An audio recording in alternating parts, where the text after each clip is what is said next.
우리가 이제 한 달에 한 번씩 이렇게 모이는데 다들 전문가시지만 그래도 좀 기사를 어떻게 하면 좀 잘 쓸 수 있을까 하는 그러한 방법적인 것, 또 이론적인 부분에 대해서 한번 살펴보는 시간을 좀 갖도록 하겠습니다. 그래서 여기 순서지에 기재를 해놨는데 그것을 잠시 보고서 보는 시간을 갖고 또 마치도록 하겠습니다.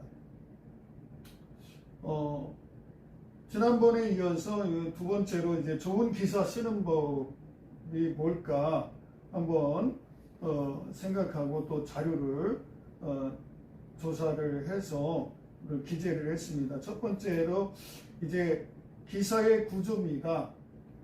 기사의 구조는 이제 역피라미드 구조, 보통 피라미드 구조는 삼각형인데 역피라미드 구조이 역삼각형이죠.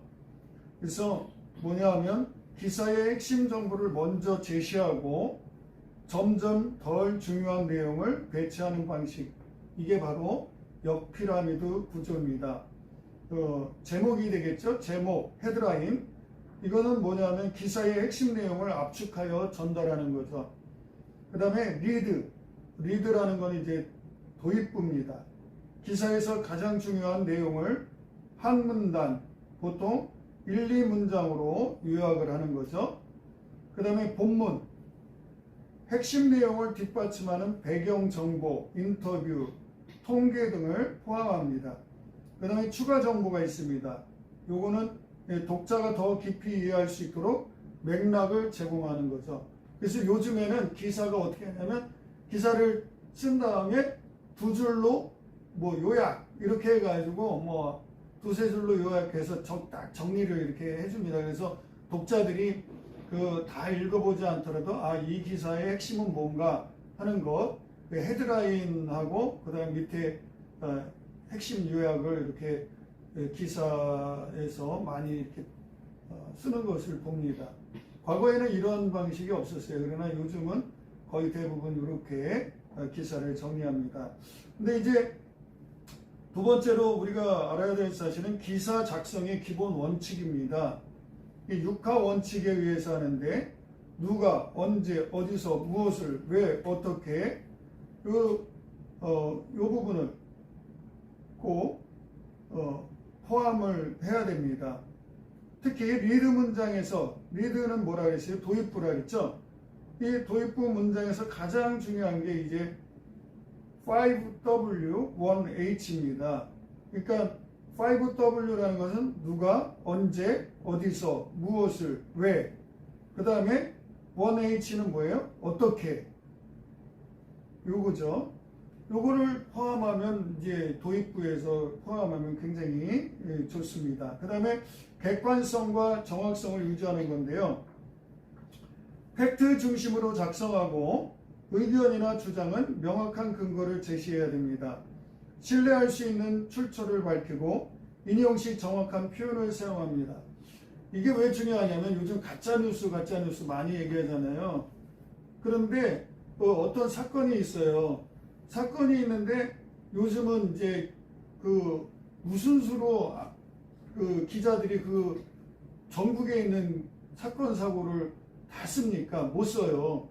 아무리 대형 방송사라고 해도 언론사라고 해도 그걸 못하니까 이제 중간에 뭘 하냐면 어떤 힘을 빌리냐면 기사를 제공하는 그러한 회사가 있어요. 그래서 그분들은 그냥 사진만 전문으로 찍는 사람들이 있고 또 기사만 또 전문으로 하는 사람들인데 그 사람들이 기사를 제공하면 그걸 이제 일반 언론사에서 그걸 이제 계약을 맺어서 그 기사를 가져다 쓰는 거예요. 그러다 보니까 검증도 안 되고 이 기사를 처음 올린 사람이 잘못 쓴 그 기사를 그대로 다 배포해 버리는 거예요. 여러분 이런 거 보셨죠? 인터넷에 기사 검색하면 대형 사건이 하나 터지면 거의 다 기사가 제목만 약간 틀리고 다 똑같아요. 그건 뭐냐면 기사를 제공해주는 그 회사에서 그걸 가져다가 쓰기 때문에 그렇습니다. 그러다 보니까 검증이 안 되는 거예요. 그래서 가짜뉴스라는 게 이게 굉장히 퍼집니다.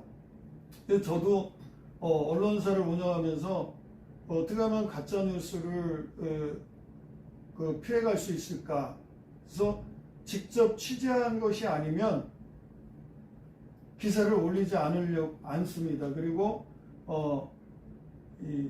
제3자가 제공하는 그 기사는 거의 저희가 사용하지 않습니다. 정말 사실 확인을 잘 확인해가지고 그렇게 해야지, 그러지 않고서 막 여러 가지 검증도 안 된 그러한 내용을 갖다가 막 붙여버리고 그러면 그 피해를 보는 당사자는 엄청나게 피해를 봅니다. 그 대표적인 예가 뭐냐면 저희 신문에 요번에 이겁니다. 여기 보면 한국교회 언론에서 논평을 한 건데, 근거 없이 교회를 무차별 공격하는 언론들, 이거 굉장히 중요합니다. 이게 뭐냐면 어느 좌파, 소위 말하는 좌파 사람이 한 번 얘기를 한 거예요. 이게 보면 서부지법 청년들이 서부지법에 들어가서 사건이 터졌잖아요. 근데 그거를 이제 어느 지역에 산다고 해가지고 그 교회 다닌다 라고 얘기를 한 거예요. 그랬더니 난리가 난 거예요. 그 교회는 이제 좌파가 아니라 우파였죠. 우파 교회였고 서부지법에 들어가지 않았음에도 불구하고 여기 다닐 것이다 이렇게 얘기하니까 그냥 다른 인터넷이고 맘카페고 뭐고 해가지고 난리가 나서 교인들이 엄청나게 피해를 본 경우가 있고요. 그 다음에 또 몇 년 전에 코로나 사태 때 교회들이 엄청나게 피해를 받았는데, 뭐냐면 코로나의 온상지라고 이렇게 교회들이 언론들이 그렇게 오보를 함으로 인해서 교회들이 엄청나게 힘든 적이 있었습니다. 이런 것들을 보면 본인들은 그냥 팬티 하나 굴리지만 그 내용, 그 기사를 본 사람들은 그것을 사실인 것 마냥 믿습니다. 그래서 요즘 세계적으로 우리나라 언론들, 방송들이 신뢰도가 굉장히 낮은데, 더더군다나 이번 이런 국가적인 큰 사태를 통해서 더더군다나 사람들이 그렇습니다. 이 방송을, 뉴스를 안 본다고, 유튜브를 보지 누가 요즘 방송을 보느냐고, 이런 식으로까지 신뢰도가 떨어진 것을 봅니다. 그래서 이제 신문도 정말 사실에 근거한, 그리고 본인들이 직접 취재해서 그 내용을 사실에 근거한 그 내용을 가지고 기사를 써야 될 줄 압니다. 그 다음에 간결한 문장 사용입니다. 긴 문장은 짧게 나누고 어려운 용어나 군더더기는 줄입니다.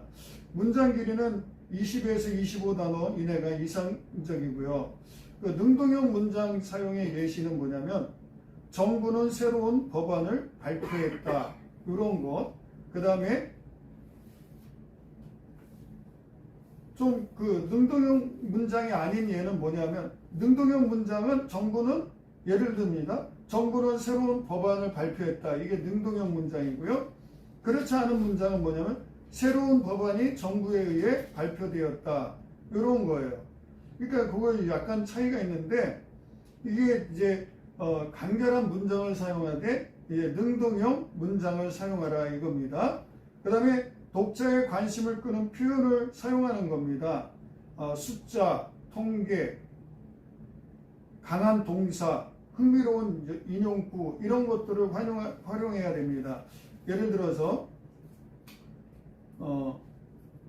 충격, 요즘 많이 쓰죠. 충격. 그 다음에 긴급, 아니면 땡땡 최초 공개, 이런 용어를 쓰는데, 사람들은 이게 자극적인 용어니까 이런 것을 많이 사용해요. 그런데 기사에서 이런 걸 쓰면은 오히려 신뢰도가 높아질까요? 아니면 낮아질까요?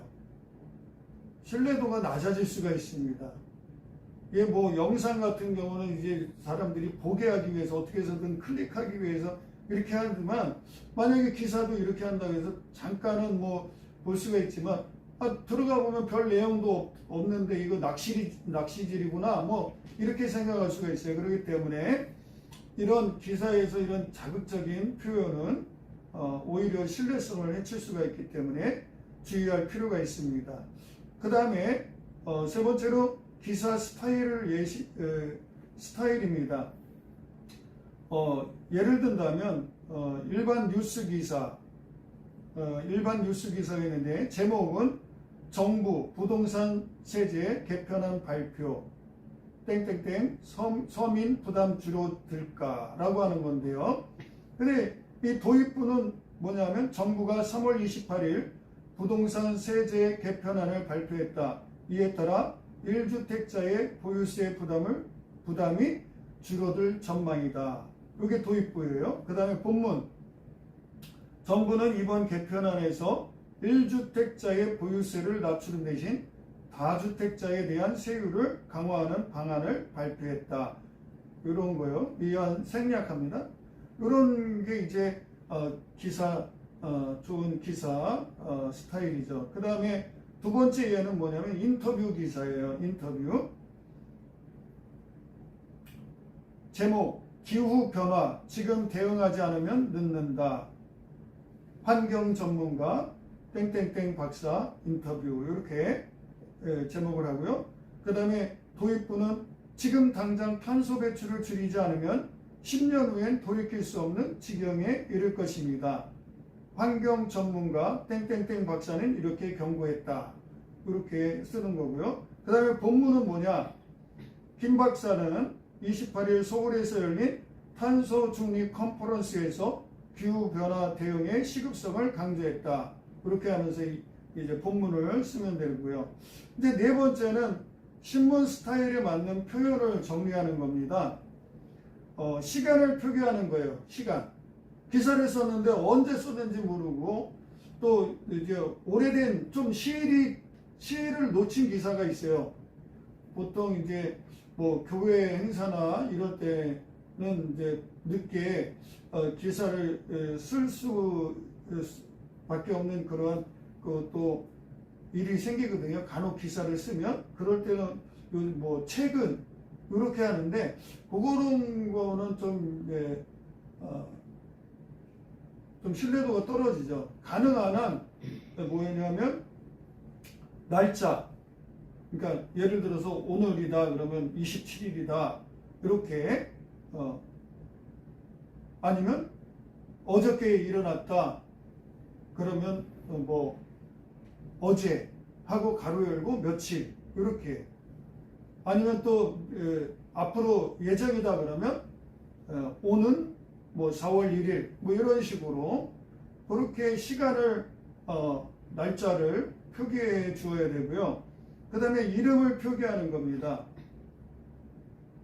성명 전체 표기 후 이후에 성만 기재하는 경우입니다. 예를 들어서 우리 오늘 이렇게 포럼을 했잖아요. 그러면 상임회장 유영덕 목사가 뭐뭐에 대해서 설교를 했다라고 하는데 이제 그거에 대한 설교 내용이 나올 거 아니에요. 그러면 유영덕 목사 계속 그렇게 하는 게 아니라 유 목사는 이런 식으로 간결하게 이제 앞에서 언급을 했기 때문에 똑같은 말을 반복해서 할 필요는 없어요.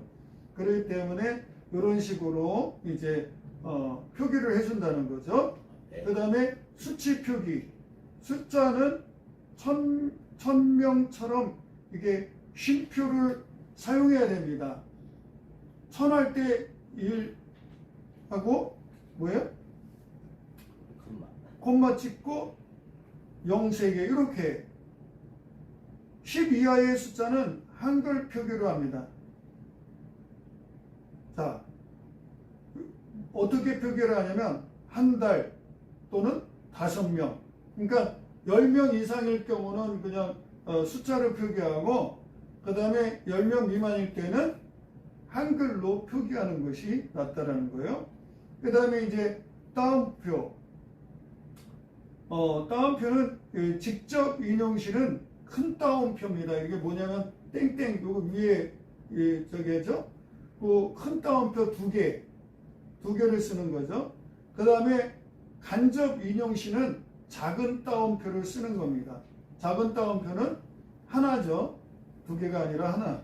이렇게 이제 쓰면 좋은 기사가 될 수가 있습니다. 그래서 저도 처음에는 신문 기사를 쓸 때 좀 막연했었는데 쓰다 보니까 요령도 생기고 그 다음에 이제 여러 좋은 기사를 어떻게 하면 쓸까, 그 가동률을 높일 수 있을까 하는 것을 이제 고심하면서 나만 알고 있으면 되겠는가 해서 마침 이렇게 원래가 있으니까 이런 부분을 서로 공유해서 우리 그 회원사 언론들이 좋은 기사를 써서 독자들에게 더 많이 읽혀지는 그러한 신문이 되기를 바라는 마음에서 이렇게 정리를 해봤습니다.